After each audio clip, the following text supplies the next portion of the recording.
Good afternoon, viewers. Welcome to Balanced, where we weekly talk about the importance of balancing our body, mind, spirit, and community. My name is John, and today our guest is Mark Stanifer. Welcome to Balanced.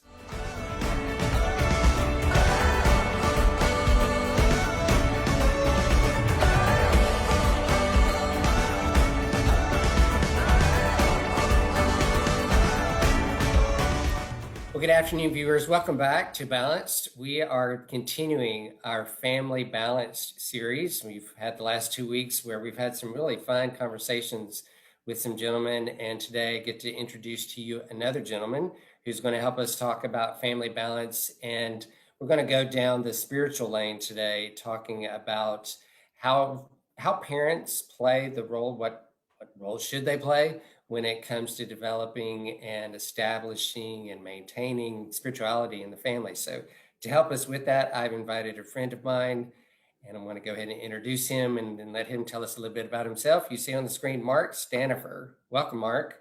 Hey, John. Thanks for having me, man. Good to be here. Welcome. Thank you. Mark is in Columbus, Ohio. For all the fans of football, anything, you will probably assume something, but I'm going to let Mark tell you if you're right or wrong. What if they're assuming something because you live in Columbus? Tell them how close they are. Well, of course, Columbus is the seat and the heart of Buckeye Country, Buckeye Nation, and it gets awfully lonely in the fall for those of us that are not Buckeye fans. I hail originally.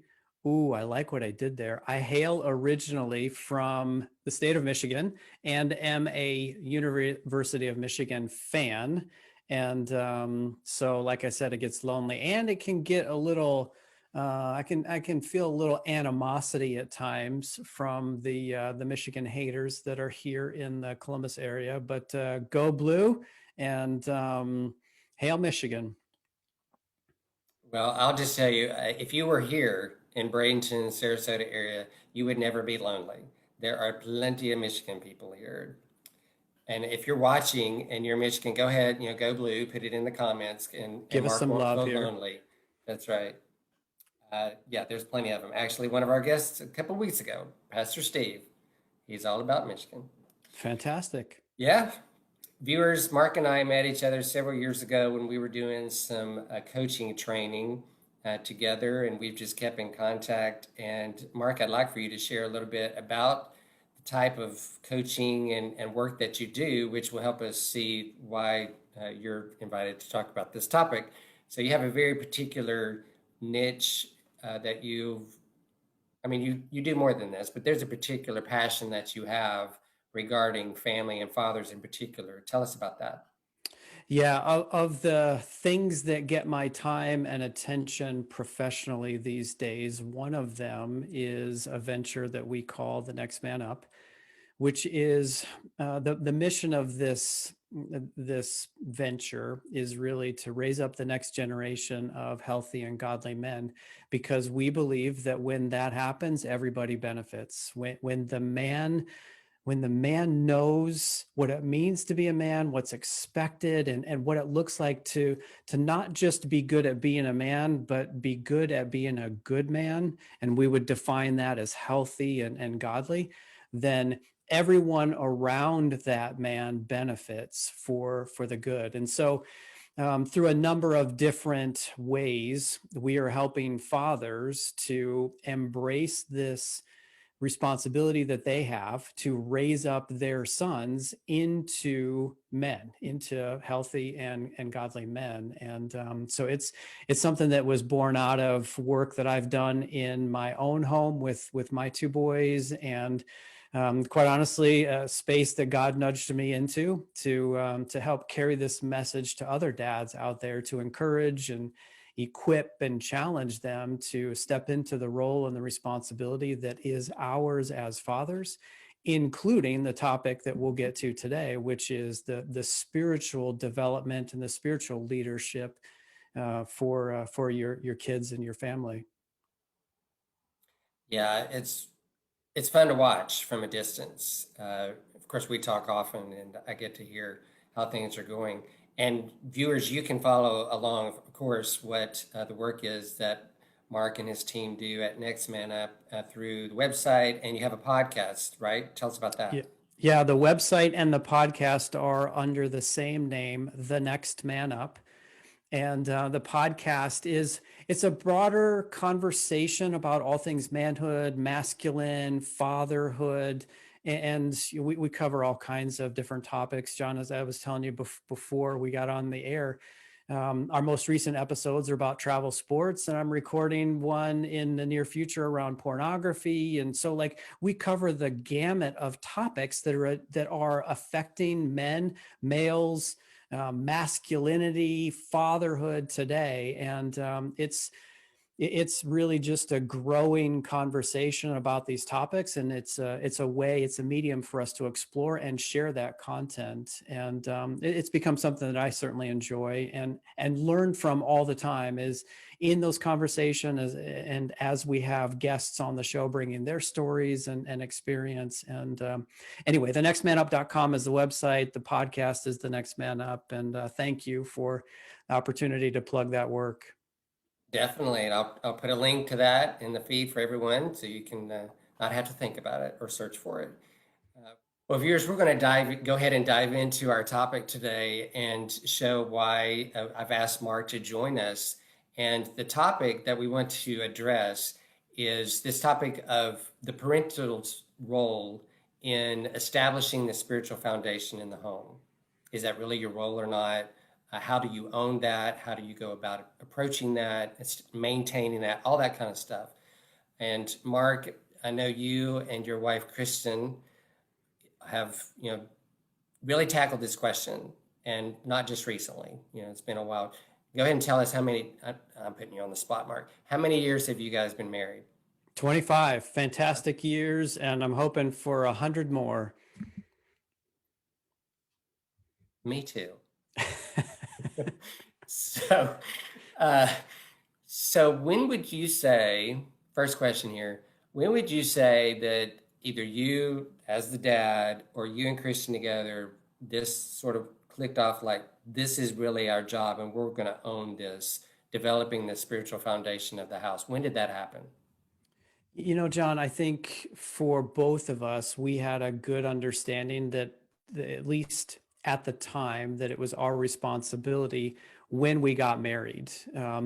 She came out of one faith tradition. I came out of a different faith tradition. And so we were pretty convinced that we needed to be on the same page and be united in expression and where we were going, not just for us, but for the family that we wanted to have. And so I think for us, it's all the way back to even before we were married. In that preparation, we had a sense of this is this is an honor and it's a responsibility to pass on the truth and our understanding to our kids. Now we'll get into this. It certainly evolved as we evolved as parents, but from the beginning, I think we understood that there was a significant role that we played in not just the overall development of our kids, but specifically in the spiritual development of our kids. So would you say that you feel as the dad and the father that you have a significant role that's outside of you and Christian together, or is it y'all do this together? So it's an interesting question. It's a good question. We have homeschooled our kids from the beginning, and it's been almost 20 years now, 18 years or so. So almost 2 decades of homeschooling. And Kristen, my wife, has carried most of the day-to-day responsibility of that. And as part of that, there's been this inclusion of spiritual development in the curriculum, in the discussion, in the experiences, in the activities. And so, on one hand, she's carried the bulk of the responsibility that the three of our kids have experienced. At the same time, John, I believe that in many ways, as goes the father, so goes the kids. And so even though they were experiencing her instruction and guidance because she was the one that was with them on a regular basis, day after day after day, there's a significant role that I play to live it out as well. I would completely undermine her efforts if I wasn't living out at home and in my own life the things that she's teaching our kids, because I think they would see the actions in my life and judge them to be consistent or inconsistent with the words that they were getting from mom, and are more likely to follow the actions rather than the words. And so that may not be exactly answering your question. It was certainly a split responsibility, just because of the roles that we played. But there's a significant influence that the father has. And so I wanted to make sure I was reinforcing and living out the same things that she was teaching them in the day-to-day process. Mhm. So I think it is recognizing that what we believe in our faith tradition is really undergirded in truth, and that truth has application in all aspects of life. It isn't just this divided, here's my spiritual life and here's the rest of my life. It's all integrated. And so I think that overriding principle was that this works, and it works, and it's applied in all of our lives, in all of our life, in all of our life experience, the different activities, the different roles that we play. So that was a key component. Reinforcing and undergirding that there is truth that we can stand on, whether we like it or not, whether we want to believe it or not. There is a truth that we can stand on and be grounded on and benchmark everything against, or a term that I like, we can moor ourselves to. And if we become unmoored from that truth, then we end up drifting. So I think that's another principle. And maybe a different way, a third way to look at this is to ask some questions. And I know there was specific studies that that my wife took our kids through, and the questions are this: like, who am I? Who is God? And then how do I relate to the world based on who I am and who God is? Or said differently, like, what's my mission? What's my responsibility in the world? So even at a young age, my kids were wrestling with the truth and what that means for them. Who am I? Who is God? And what does that mean in how I live my life? And so we had, as a homeschool family, we had flexibility, maybe more so than other families do, to integrate those discussions and ideas and principles into the education process. But those are really the things that we were moored to, or that we were grounded on. Mhm. And so we recognized fairly early on that we need other voices in their lives to reinforce the things that we're saying, or to say the same things in a different way. And, oh, look, they get it now because so and so said it, right? But other voices, other authority, or other wisdom, other counsel that isn't just mom and dad, but that's consistent with the counsel that we're providing for our kids. So where does that happen? It can happen in books that you read. It can happen in summer camps. It can happen in the children's program or the youth groups inside of a church community.